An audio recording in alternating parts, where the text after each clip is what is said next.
Good morning students. जैसा कि आप पिछले कक्षा में पढ़ चुके हैं प्रबंधन के बारे में, आज हम एक नए अध्याय के ऊपर दृष्टि डालेंगे जिसमें है हमारा अध्यापक की भूमिका एवं कार्य। जिसमें से आपको बता देते हैं कि अध्यापक जो होता है एक महत्वपूर्ण रोल करता है किसी भी शिक्षण संस्था के लिए। किसी अध्यापक इतिहास का निर्माता भी कहते हैं। जिस प्रकार कोई भी शैक्षिक संस्थान होता है उसमें बुद्धि के हिसाब से अध्यापक को उस विद्यालय का निर्माणकर्ता कहते हैं। अध्यापक वो एक कथनों में कह सकते हैं अध्यापक जो होता है कि पाठ्य पुस्तक का एक पर पूरा अधिकार रखता है, जिसके कारण वो अपने विषय को सही से बच्चों में पढ़ाता है, जिसके कारण सभी को अच्छे से ज्ञान होता है। अब रही बात कि विद्यालय की इमारत जो है, एक इमारत में जान फूकने का काम कौन करता है? अध्यापक करता है। उपकरण रहे, वातावरण रहे, लेकिन अगर सही से अध्यापक नहीं है तो क्या विद्यालय सही से चल सकता है? उसी के हिसाब से कह सकते हैं मनुष्य का, उसे हम मनुष्य का निर्माता भी कह सकते हैं। अब आता है कि बात की कि अपने कथनों में विश्व के सभी जो जितने भी विद्वान हैं विद्वानों ने और मनुष्यों ने कहा है कि अगर गुरु नहीं होता है तो उसको शिक्षा नहीं मिलता है। इसके हिसाब से अगर भगवान की बात करते हैं तो आपको उसकी कबीर के दोहे याद होंगे। गुरु गोविंदो खड़े को लगो पाए, गुरु बलिहारी जाए गुरु।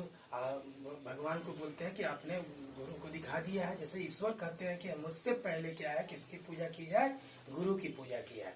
इसी तरह से शिक्षक जो होता है एक तरह से सम्मानीय स्थान है, लेकिन इस समय शिक्षकों की ज्यादा उपेक्षा हो जा रही है। जितने भी विद्यालय में माना जाता है आज विद्यालयों का व्यवसायीकरण हो गया है। व्यवसायीकरण के कारण क्या होता है, जो शिक्षक की जो भूमिका होनी चाहिए, एक्चुअल भूमिका, उस हिसाब से इस समय उसको लोग व्यवसायीकरण के तहत रखते हैं और शिक्षकों को सही से ध्यान नहीं देते हैं। विद्यालय की संरचना करने से पहले हम शिक्षक की संरचना करने की बात करें तो ज्यादा उचित रहेगा, जिसके कारण किसी का अगर उत्थान करना है, जिसमें से पूरे के पूरे कई बार ऐसी घटनाएं घटने की वजह है कि आज देश में इस प्रकार के अराजकता फैल गई है कि और अनुशासनता फैलने के कारण समाज एक चरम सीमा पर पहुंच गया है।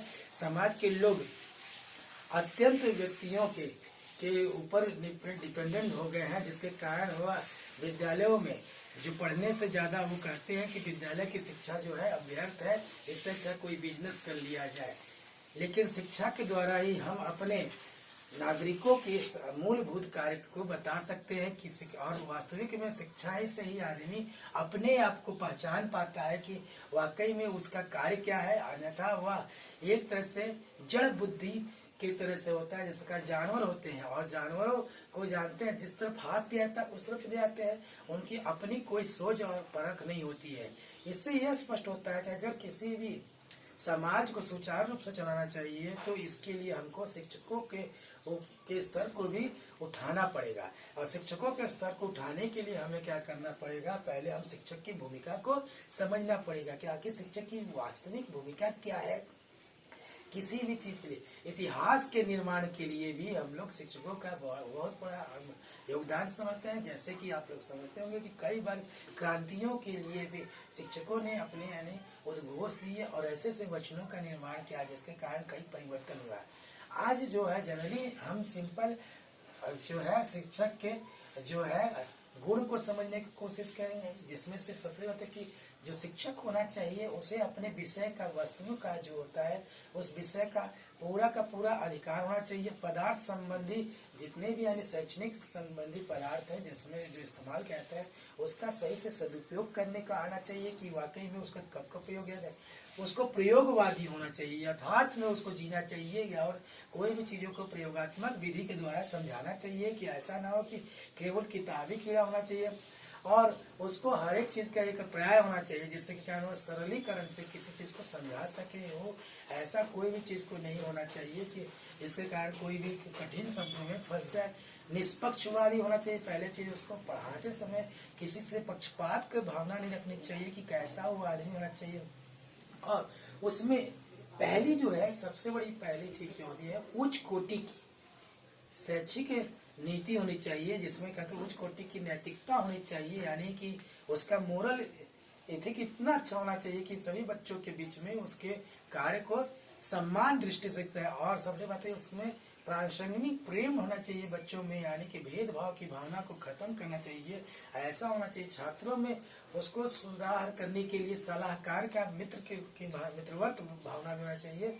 कठोर वचनों का इस्तेमाल नहीं कर, उसकी भाषा सहज और सरल होनी चाहिए, जिसके कारण वो बच्चों को यानी कि मधुर मय में रहना चाहिए। और दूसरी चीज विनोद प्रियता भी रही है, जिसमें कि कह सकते हैं अगर कोई भी कठोर शब्दों का इस्तेमाल करते हैं तो टीचर तो अच्छा होता है सब्जेक्ट के लिए, लेकिन बच्चों की तरफ उसका लगाव कम होता है। इसलिए ऐसे शिक्षकों को होना चाहिए जो कि क्या होना चाहिए, विनोद प्रिय होने चाहिए।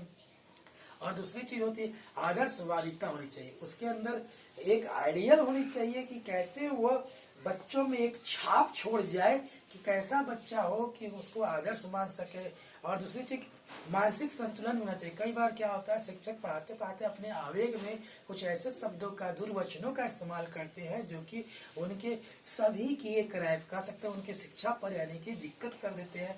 नेतृत्व की भी शक्ति होनी चाहिए। अगर विद्यालय में अगर सही से चलना है तो नेतृत्व शिक्षक एक नेतृत्वकर्ता के रूप में काम करना चाहिए, जिससे कि वो नेतृत्व करेगा कि कैसा यानी कि वो विद्यालय का परिवेश बना सकेगा, जिसमें से कह सकते हैं कि उसे अनुशासन प्रियता होनी चाहिए। अनुशासित अगर शिक्षक रहेगा तो अपने बच्चों को भी अनुशासित करेगा, और बच्चों को अनुशासित करेगा तो स्वाभाविक है बच्चे जो होंगे अपने कार्य का नियोजन सही से करेंगे, आपस में यानी प्रेम की भावना रहेगी, जिसके कारण वो अपने पेशे के प्रति उसमें रुचि भी होना चाहिए और गर्व भी होना चाहिए। अगर जिसको अपने पेशे के प्रति रुचि और गर्व नहीं होगा, वो कार्य को कुंठा के रूप में करेगा, कार्य में रुचि नहीं लेगा तो सही से कार्य को करेगा नहीं।